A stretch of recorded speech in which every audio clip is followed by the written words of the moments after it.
Halo guys, balik lagi bersama Bang Theo di sini.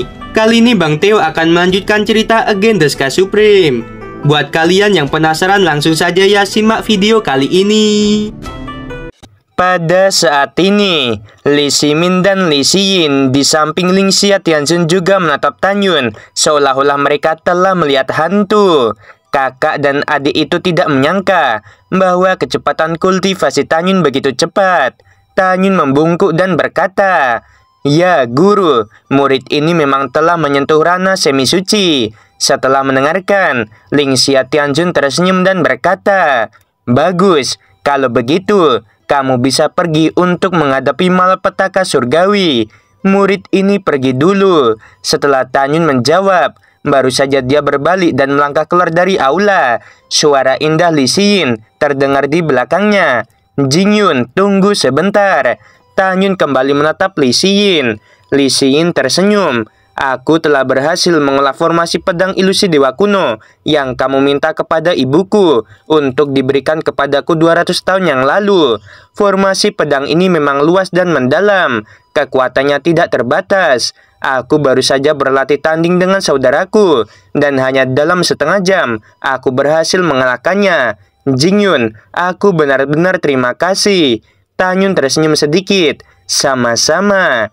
Setelah mengatakan itu, Tanyun berbalik dan pergi. Ketika dia melangkah keluar dari istana Dewa Hongmeng, suara Ling Xia Tianjun terdengar di benaknya. "Kamu adalah muridku. Aku telah memberitahu semua yang ada di alam Dewa Hongmeng. Mulai sekarang, kamu bisa bebas masuk dan keluar kemanapun." Murid ini mengerti. "Terima kasih guru." Setelah Tanyun berbalik, dia bangkit dari puncak gunung Hongmeng dan menghilang ke lautan awan yang luas. 1 jam kemudian, malam tiba. Tanyun terbang ke langit dan mendarat di kota Dewa Hongmeng. Puluhan ribu kura-kura raksasa melihat bahwa itu adalah Tanyun. Semua berlutut. "Kami memberi hormat pada Tuan Muda Jing. Bangunlah." Setelah Tanyun selesai berbicara, dia terbang keluar dari gerbang kota dan kemudian menghilang ke langit. 3 jam kemudian, hari sudah larut malam. Setelah Tanyun cukup jauh dari kota Dewa Hongmeng, dia berada di atas puncak gunung. Setelah melepaskan kesadarannya dan memastikan tidak ada orang di sekitarnya, dia tampak serius dan mulai mengaktifkan penghalang ranah semi suci. Segera, langit di atas kepala Tanyun bertiup kencang, seperti awan gelap seperti gunung hitam, menutupi bulan dan bintang yang cerah, menyelimuti langit malam miliaran mil. Guntur menggelegar, menyebabkan gendang telinga Tanyun sakit. Suara Tanyun baru saja jatuh, dan ketika tangannya menjentikan dengan kecepatan tinggi, untaian kekuatan ilahi keluar dari antara jari-jarinya. Kekuatan itu melesat ke arah 360 gunung di bawah, dan berubah menjadi 360 formasi setinggi 100 kaki. Tanyun menggunakan kekuatan suci sebagai basis formasi, dan kemudian membentuk formasi ilusi setinggi langit. Dengan cara ini, jika seseorang lewat, mereka tidak akan dapat menemukan dirinya. Alasan untuk melakukan ini secara alami, karena dia khawatir orang lain akan melihat bagaimana dia akan menggunakan tubuh tiran cahaya untuk mengatasi malapetaka surgawi.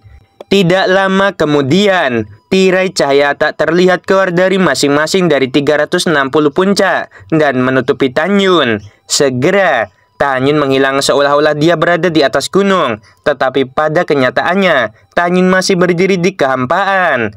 "Kesengsaraan hidup dan mati semi suci, aku sudah lama menunggumu." Rambut Tanyun menari-nari, memandangi awan yang gelap yang membebani puncak gunung. Dia berkata dengan bangga, "Ayo, kemarilah." Tubuh tirani Hongmeng cahaya. Dalam sekejap mata, ukuran tubuh Tanyun telah meroket hingga 7.000 kaki, dan aura kehidupan yang kuat keluar dari tubuhnya, seolah-olah Tanyun adalah sumber kehidupan. Dengan tubuh tirani Hongmeng cahaya, jika tubuhnya terluka, kecepatan pemulihannya akan meroket dari 10 kali menjadi 100 kali lipat. Pada saat yang sama, kekuatan dewa surgawi Hongmeng yang dibentuk oleh perpaduan emas, kayu, air, api, tanah, angin, guntur, waktu, ruang, kematian, dan cahaya keluar dari tubuhnya yang seperti gunung, seperti seekor naga raksasa melingkari tubuhnya. Segera, di awan gelap dengan radius miliaran mil, ada gelombang kesengsaraan guntur yang membentang ribuan mil. Setiap kesengsaraan guntur Hongmeng seperti naga raksasa yang menjulang di awan gelap. Itu sangat menakutkan. Dalam sekejap mata, kekosongan dalam puluhan juta mil di atas kepala Tanyun runtuh. Segera setelah itu, aliran kesengsaraan guntur Hongmeng menukik turun dari awan gelap, menelan langit dalam puluhan juta mil, dan menelan Tanyun yang berdiri di udara. Untuk sementara waktu, langit di antara puluhan juta mil yang berpusat di sekitar Tanyun diliputi oleh kesengsaraan guntur Hongmeng yang tak berujung dan luas. Adegan Tanyun yang melampaui malapetaka sangat mengejutkan, lebih dari 10 kali lebih menakutkan daripada adegan dia ingin menerobos ke ranah dewa surgawi. Dalam 7 hari berikutnya, gelombang kesengsaraan guntur Hongmeng terus-menerus menembus kehampaan dari awan gelap dan memborbardir tubuh Tanyun yang setinggi 7.000 kaki. Tanyun yang benar-benar tanpa kulit diledakkan ke pegunungan lagi dan lagi. Dengan gigi dan keras dia berdiri di udara, melihat ke langit yang gelap. Dalam sekejap mata, 3 hari lagi berlalu. Hari ini adalah hari ke-10 kesengsaraan Tanyun. Awan gelap yang luas dan tak terbatas mulai memudar dengan cepat dan menghilang tanpa jejak dalam beberapa napas, seolah-olah tidak pernah muncul. Tanyun yang berdiri di langit dalam barisan hantu, memiliki tubuh seperti gunung yang sudah terluka, memperlihatkan bagian tulang yang menakutkan. Seolah Tanyun tidak bisa merasakan sakitnya, ada senyum di wajahnya yang tak berdarah.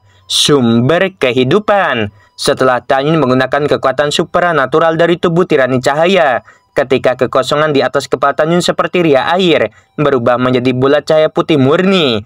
Diameter bola cahaya mencapai 10.000 kaki. Aura kehidupannya memancar darinya, 100 kali lebih agung daripada aura kehidupan yang keluar dari tubuh Tanyun. Begitu Tanyun memikirkannya, sumber kehidupan hancur dalam sekejap, dan mata air kehidupan putih susu yang agung menyelimuti Tanyun dengan kecepatan tinggi.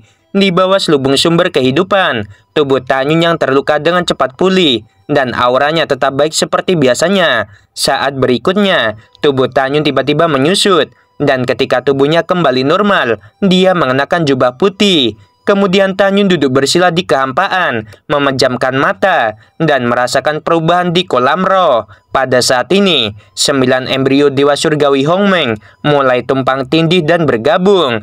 3 hari kemudian, 9 embrio sepenuhnya bergabung menjadi janin semi suci, yang berarti bahwa Tanyun telah berhasil memasuki ranah semi suci tingkat 1. Dalam 3 hari terakhir, jiwa Hongmeng semi suci semakin kuat. Tanyun mengeluarkan kesadarannya. Kesadaran Tanyun meluas menjadi 1,3 triliun mil. Kita harus tahu bahwa kesadaran semi suci tingkat 6 biasa dapat mencangkup 800 miliar mil. Semi suci tingkat 9 dapat mencapai 1 triliun mil. Ranah semi suci tingkat 1 memiliki radius 1,1 triliun mil. Tingkat kedua memiliki radius 1,2 triliun mil. Tingkat ketiga memiliki radius 1,3 triliun mil. Bagaimana dengan Tanyun yang hanya seorang semi suci tingkat 1? Jiwanya sekuat orang suci tingkat 3. Tanyun tersenyum puas, menarik kesadarannya dan berpikir, sekarang kekuatanku masih sedikit rendah. Ketika ranahku lebih tinggi, setelah meninggalkan istana Dewa Hongmeng, aku akan pergi ke Subing dan yang lainnya. Tanyun tahu bahwa jika dia tinggal di istana Dewa Hongmeng sedikit lebih lama, ada bahaya dirinya akan ketahuan. Namun, Tanyun melakukannya sebagai upaya terakhir, karena bahan untuk menyempurnakan pagoda Tianjun tingkat tinggi sangatlah langka. Tidak mungkin baginya untuk membuang terlalu banyak waktu untuk mencarinya. Setelah mengambil keputusan, Tanyun mengangkat formasi ilusi, berubah menjadi seberkas cahaya putih, dan terbang menuju kota Dewa Hongmeng. 13 hari yang lalu, ketika Tanyun meninggalkan kota Dewa Hongmeng dan tiba di pegunungan, dia butuh waktu 3 jam. Dengan peningkatan ranahnya, hanya butuh 1 jam untuk kembali ke kota Dewa Hongmeng. Setelah Tanyun berhasil memasuki kota Dewa Hongmeng, dia terbang selama setengah jam dan tiba di pasar. Dia ingin membeli cairan semi suci. Cairan semi suci sangatlah langka, dan efeknya adalah memungkinkan ranah semi suci berkultivasi lebih cepat. Namun Tanyun kecewa karena kurangnya cairan semi suci di toko. Setelah itu, Tanyun membeli pil semi suci tingkat atas yang cukup untuk Subing dan yang lainnya. Alasan mengapa tidak ada pil tingkat tinggi adalah karena pil semi suci tingkat tinggi semuanya telah dikirim ke camp militer para Raja Dewa. Setelah itu, Tanyun terbang selama 2 saat lagi dan tiba di istana Dewa Hongmeng. Setelah Tanyun memberitahu Ling Xia Tianzun bahwa dia telah kembali, dia tidak sabar untuk memasuki lantai 9 pagoda Tianzun dan mulai berlatih lagi. Pada saat ini, suara indah Li Xiyin terdengar di luar gerbang pagoda. "Jingyun, apakah nyaman bagiku untuk masuk?" "Ya, silakan." Tanyun berdiri, melangkah maju, dan membuka pintu pagoda. Li Xiyin yang mengenakan gaun merah berjalan selangkah demi selangkah ke pagoda lantai 9 dan berhenti di depan Tanyun. "Ini adalah pil semi suci tingkat tinggi yang diminta ibuku untuk dibawakan kepadamu." Li Xiyin melambaikan tangannya yang lembut dan tanpa tulang. 3 botol ramuan muncul entah dari mana di depan Tanyun. "Masing-masing botol memiliki 100 pil. Cukup untukmu." "Terima kasih." Tanyun menyimpan pil itu. Meskipun dia tidak bisa menggunakannya, dia bisa menyimpannya untuk Shen Subing dan yang lainnya. "Sama-sama." Li Xiyin memberikan senyum memikat. Cincin di antara jari-jari batu giok terus berkedip, dan 30 botol pil semi suci tingkat tinggi terbang keluar. "Ambil ini dan berikan kepada para istrimu." Tanyun tertegun sejenak, dan arus sangat melonjak di hatinya. Dia memikirkan bagaimana Li Xiyin menangis setelah mendengar bahwa dia memiliki seorang istri di tengah malam 200 tahun yang lalu. Dia semakin merasa bahwa Li Xiyin adalah gadis yang sangat baik. "Terima kasih," Tanyun berkata dengan tulus setelah mengumpulkan 30 pil ke dalam cincin surgawi. Li Xiyin tersenyum dan berkata, "Sama-sama, kita adalah teman." Li Xiyin membalik tangan batu gioknya, dan sebuah botol batu giok setinggi sekitar 1 kaki keluar dari tangannya. "Jingyun, ini adalah cairan semi suci yang aku kumpulkan selama pelatihanku di tahun-tahun awal. Aku tidak bisa menerimanya, itu sangat berharga." Sebelum Tanyun bisa menyelesaikan kata-katanya, Li Xiyin tertawa dan memotong. "Jika kamu ingin mengambilnya, kamu bisa mengambilnya. Aku punya lebih banyak lagi di sini." Mendengar bahwa Li Xiyin masih memiliki lebih banyak, Tanyun menerimanya dan berterima kasih padanya. Sudah waktunya bagiku untuk mundur dan berlatih. Saat Li Xiyin berbicara dengan manis, sepasang lesung pipi muncul. "Aku berharap kamu mendapatkan terobosan ranah lagi." Setelah mengatakan itu, Li Xiyin berbalik dan melangkah keluar dari gerbang pagoda lantai 9 dan memasuki pagoda lantai 8. Ketika Li Xiyin hendak mundur dan berlatih, Li Ximin mendorong pintu pagoda hingga terbuka dan berjalan masuk sambil tersenyum. "Adikku yang baik, bisakah aku mendiskusikan sesuatu denganmu?" "Bicaralah," kata Li Xiyin. Li Ximin terkekeh. "Itu, ketika kamu masih dewa surgawi, kamu mengumpulkan banyak cairan semi suci. Aku memintamu untuk memberiku beberapa sebelumnya.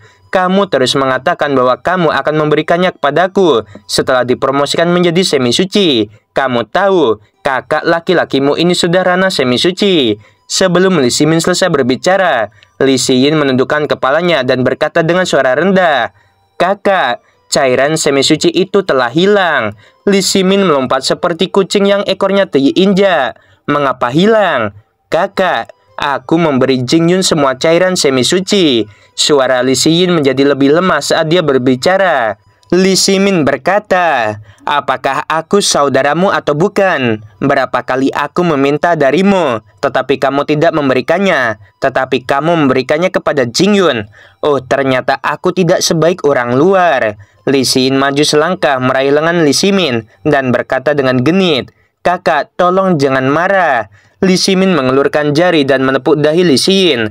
"Kamu, angkat kakimu." "Baiklah, aku akan berlatih saja." Setelah itu, Li Ximin berbalik dan pergi, kembali ke pagoda lantai 7, dan berbisik pada dirinya sendiri.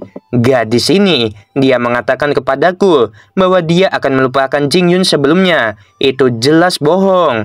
Li Ximin menggelengkan kepalanya, lalu duduk bersila, mencapai keadaan hening dan mulai mundur dan berlatih. Waktu di pagoda, 8 juta tahun kemudian, ketika Tanyun memurnikan cairan semi suci. Embrio semi suci kedua dipadatkan di kolam roh, dan dia dipromosikan menjadi semi suci tingkat 2. Butuh 9 juta tahun untuk memasuki semi suci tingkat 3. Butuh 10 juta tahun lagi untuk melangkah ke semi suci tingkat 4. Setelah dipromosikan ke semi suci tingkat 4, Tanyun mulai mengolah tubuh ilusi Hongmeng urutan ke-22. Pada akhirnya, butuh 2,3 juta tahun untuk berkultivasi ke tahap kecil tingkat ke-22, memiliki kekuatan untuk merobek artefak rendah tingkat 6 hanya dengan tangan kosong. Begitu Tanyun menggunakan tubuh ilusi Hongmeng, dia akan menjadi hantu, dan kecepatan serta kekuatannya akan meroket. Jika Tanyun menggunakan kekuatan magisnya, yaitu armor kematian, maka akan mampu menghancurkan artefak rendah tingkat 7 hanya dengan satu pukulan. Tanyun perlahan membuka matanya, dan kesadaran yang tak terlihat naik ke langit. Pada akhirnya berhenti ketika mencapai 1,7 triliun mil. Itu berarti jiwa semi suci Tanyun sama kuatnya dengan ranah suci tingkat ke-7. Jika masalah ini menyebar, diperkirakan tidak ada yang akan mempercayainya. Tanyun baru saja menarik kesadarannya dan hendak melanjutkan mundur. Namun, suara kecemasan tiba-tiba terdengar di telinganya. Tuan Tianzun, ada situasi militer darurat di kota militer King Tian. Tanyun berdiri, dan saat berikutnya, dia terbang keluar dari pagoda, mengikuti Jenderal Suci menuju istana. Setelah memasuki istana Tianzun, Jenderal Suci itu berlutut di depan Lingxia Tianzun dengan satu lutut. Dia terengah-engah dan berkata, "Tuan Tianzun, pasukan 50 miliar iblis menyerang kota King Tian." Lingxia Tianzun mengerutkan kening. Hanya ada 30 miliar pasukan di kota militer King Tian. Segera kirimkan perintah agar Raja Dewa Mufeng mengirim pasukan untuk mendukung kota militer King Tian. Bawahan patuh. Jenderal itu buru-buru pergi. Setelah Tanyun memasuki aula, dia membungkuk dan berkata, "Guru, murid ini ingin kembali ke kota militer King Tian." "Baiklah." Lingxia Tianzun mengangguk dan berkata, "Aku setuju, tetapi kamu tidak perlu khawatir. Dengan dukungan Raja Dewa Mufeng, kota militer King Tian pasti akan dapat bertahan." Guru hanya bingung, selama bertahun-tahun, iblis belum menyerang benteng alam Dewa Hongmeng kita dalam skala besar. Mengapa mereka begitu gila kali ini, mengirim pasukan 50 miliar? Oke guys, ceritanya sampai sini dulu ya. Gimana ya? Mimin suka sih, karena ternyata guys, Tanyun tuh udah sekuat ranah suci tingkat ke-7 ya. Tapi tuh kalau gunain semua kekuatannya harusnya lebih ya. Kan belum, saat ini Tanyun terbatas kan ngeluarin jurusnya. Ya udahlah, segitu dulu ya. Sebelum video berakhir, Min mau bilang sungguh membagongkan. Terima kasih.